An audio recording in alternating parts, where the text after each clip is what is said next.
Hey folks, my name is Jürgen, aka NerdAndProudOfIt, and Destiny has brought you to my channel today.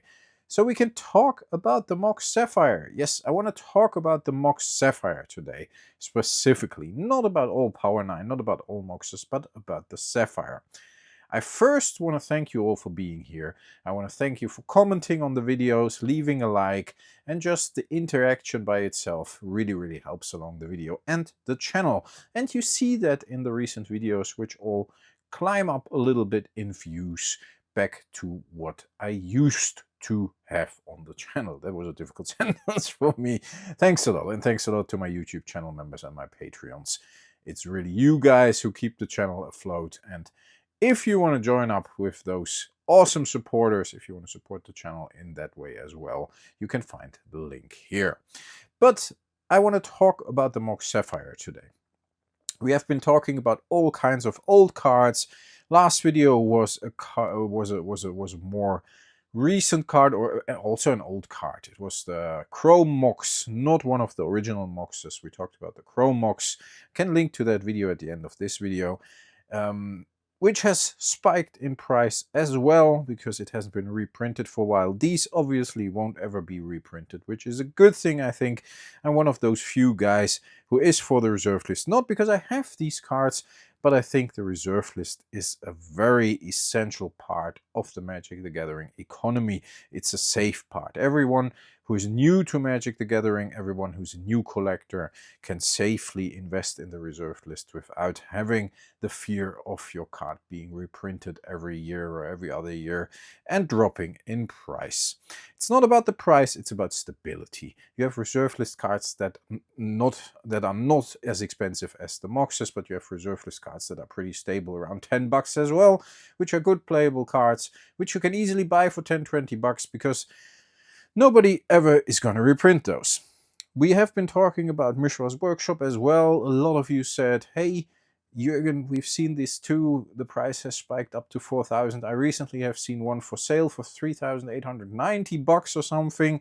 Light plate, which is pretty expensive for a light plate copy. And still it sold like in a day. It was crazy. Then we've talked about the dual lands here. Yes. The dual lands, we've talked about those because I recently added a volcanic island, currently sitting around 1,500 bucks in normal light plate, good condition, which is crazy to me as well. I was able to trade for it with one of the channel supporters, and I'm really thankful for that. So I gave him a couple of cards he still needed, and he gave me that wonderful volcanic island so I can complete my unlimited set. We're still down one card here, the Winter Orb. You can't see it, but now you can. I'm still missing the Winter Orb for my unlimited set. That's the last card I am missing. Long story, we've been talking about these old cards a lot, and we've seen prices go up all across the board. And I want to talk specifically about the Sapphire today. I think this is one of the cards I have in my collection for a very long time. I think it's my oldest, now together with the Emerald, I think it's my oldest Mox I have. Condition is pretty good. A little bit of wear on the top here, but for the rest, I'm very lucky. I had a couple of Moxes back in the day, a couple of Sapphires back in the day. Yeah, you see some play here, obviously. You see some play on the top here. No inking. For the rest, the surface is pretty nice. I think I would consider this good condition. Some people are very strict. They might say it's light plate. I think it's good, especially the front, but the back as well, because the surface looks kind of good. The edges are a little bit rough. I always looked for another one. Again, I had a lot of Moxes, even beta, back in the day. At a certain moment, I downsized to one of each because, yeah, life happens. I had to start my own life, move out from my parents, and yeah, I needed some money. So even back in the day, cards like this were about 100 day mark, which is about 50 euros, $50, something like that. And if you had a couple of those and sold those, you easily could make a couple of $1,000 even back then. Nowadays, I actually was looking for another one because, as you see, some of my Moxes have a scribble from Dan Fraser, some don't. Only the Emerald and the Sapphire do, and the Jet, the Pearl, and the Ruby do not. I personally try to keep the set unsigned. I have nothing against signed cards. Some people say it's less worth to me, it's worth less to me when it's signed. For me, that's not the case. Especially, you see it with everything from Christopher Rush or Quinton Hoover, if you get a signature on a card from those guys, who unfortunately obviously have passed away, not only because they have passed away, but simply because people adore their work and they want to have something personal from them, which obviously a signature is. These prices go up and a lot of people cherish signed cards. Some people say, I don't need it. And personally, I really like it, like I said, but I would like to have a set unsigned first and then put these in the back and hopefully get a signed set with a roughly the same signature. I think these two have been signed at the same time, around the same time. Same pen even. Yeah, this one is a little darker though. Not quite sure, but maybe this one faded a little bit, this signature. It might be a little bit of a different pen as well, but these have been signed together, I think, because the signature is very similar, and I remember they have been signed together, but it's a long time ago. Long story short, I was looking for another one, and I didn't want to trade in this one because I have this one for such a long time, and I want to get rid of this card. This card has seen matches with me. I enjoyed this card. This card has been with me for decades, so all good. But would be cool to add another Emerald and another Sapphire here, and have them in the binder unsigned as well.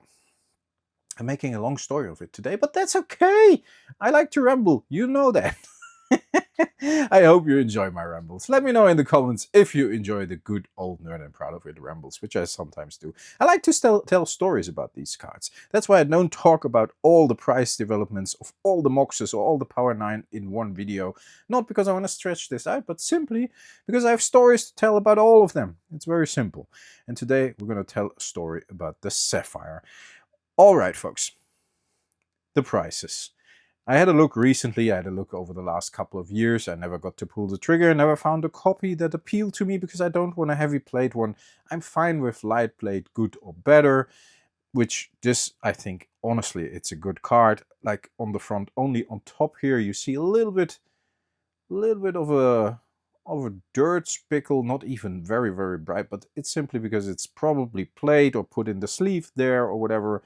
The rest of the front is pretty minty. And on the back, we got the same wear at the same spot. We see it on the front a little bit, which is logical. And for the rest, it's really good looking Mox, folks. I'm happy with these a little bit loft cards. It's awesome. I love it. I don't want to get rid of it, but I want to get another one. I probably won't be able to. It's very simple.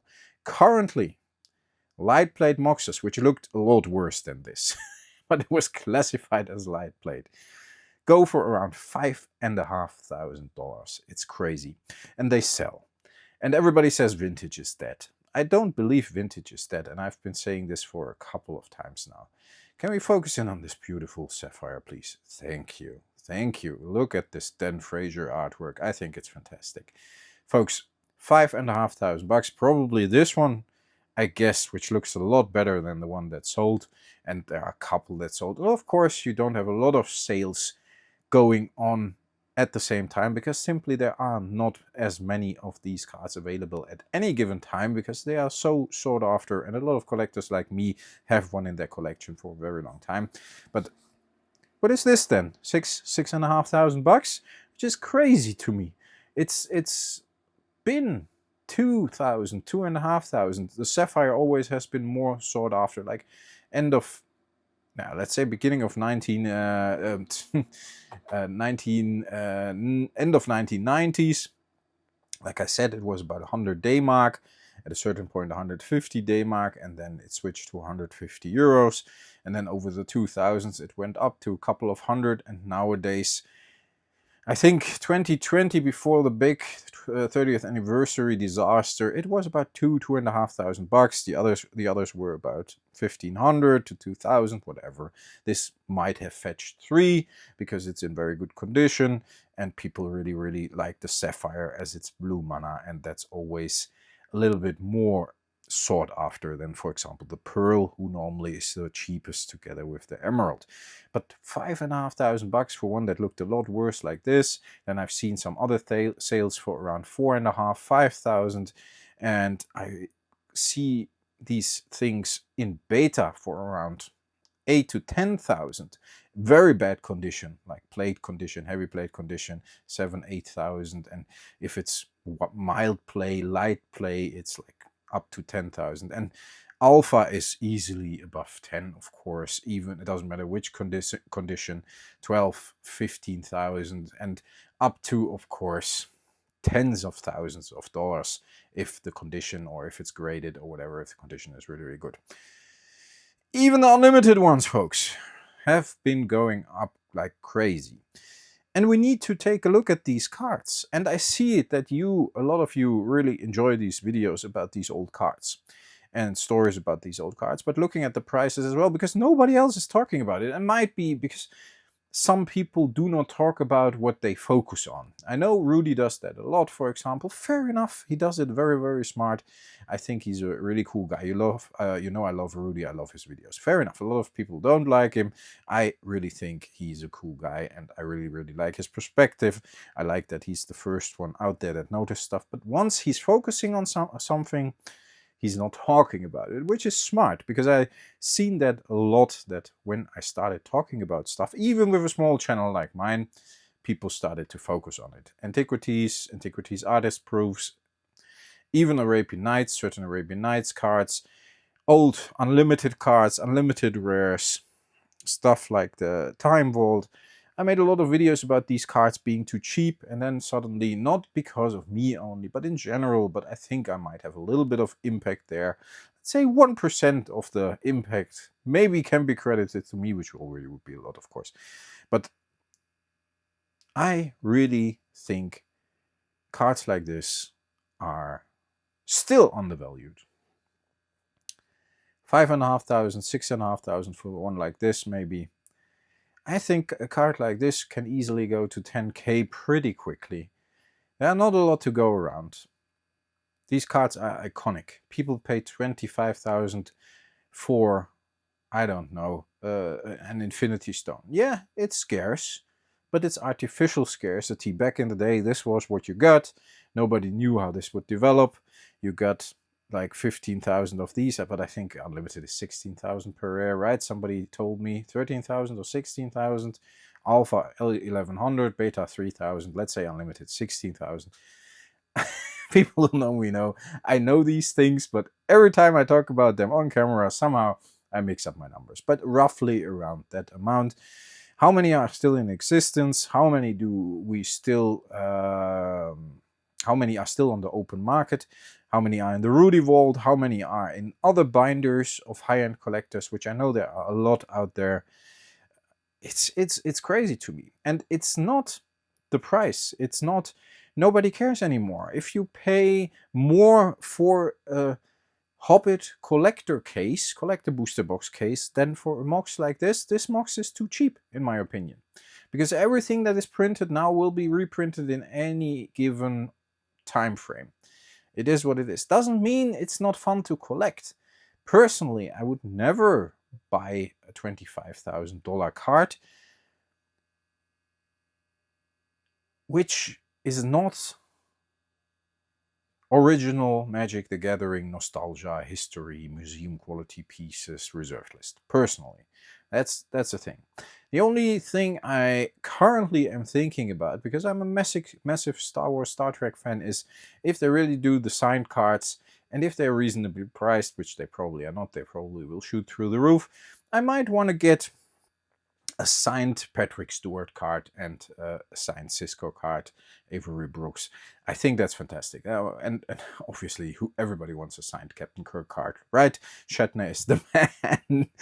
It is what it is. But for the rest, I would never pay a lot of money. I would easily, if I'd have the money, pay 10k for a nice beta Sapphire, or 6k for an unlimited one if it's in good condition, because that is to me worth more somehow. of the nostalgia. I grew up with these things. I love these cards. So yeah, I want to add them to the collection, want to add them to the binder. Fact is, folks, and we're going to talk about the others as well. Fact is, the cards are still going up. Nobody's talking about it. Maybe the people could talk about it who are focusing on it, but they don't on purpose because they don't want you to know. As long as things keep quiet, you can acquire the cards you still want.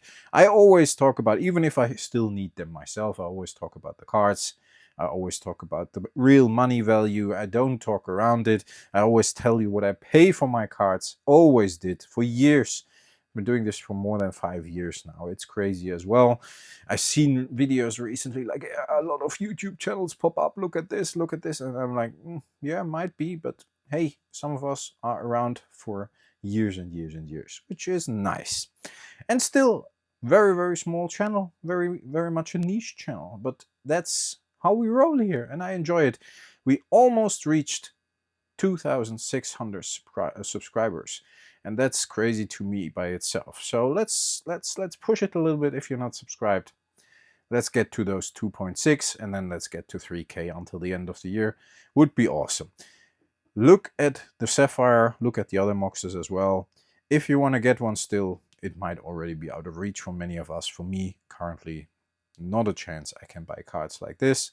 It is what it is. I'm lucky. I already have a lot of the old cards in my collection, but even though I might be inclined to just trade this in for another one in the same condition without a signature. But still, then, like I said, I want to keep this old card. I love it. This Mox and me have history. It is what it is. All right, folks. I rambled for about 15 minutes today, and that's okay. But have a look. Check it out for yourself. Prices are definitely rising for the old stuff, for the reserve list stuff. People are not mentioning it, but it's happening. It's happening. Yeah, it's weird to me. There's no real catalyst. This is all organic. These cards are not allowed in Commander or whatever, like the Time Twister.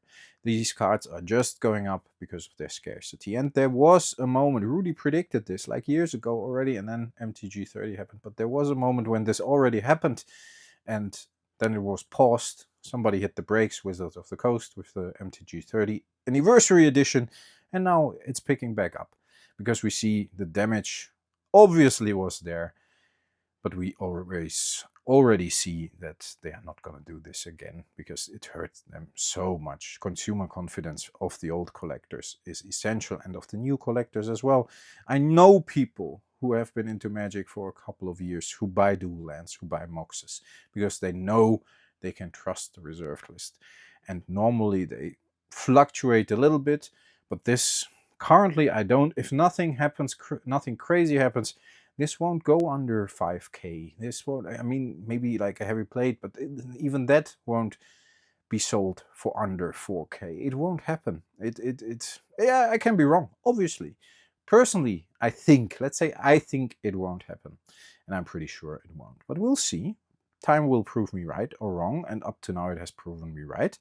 I'm happy I kept all my cards, even after I was very disappointed. I just closed the binder, put it on the shelf, and said, hey, I will revisit this, because a lot of us have sold their old collections. And I know some of them regret it, actually. Have talked to me like, hey, I overreacted at that moment. But, hey folks, the reserve list is back. Let's finish with that. I think that's a nice finisher. Stay healthy, folks. Stay frosty. Thanks a lot for listening to my ramble for about 20 minutes. I talk to you next time. Bye-bye.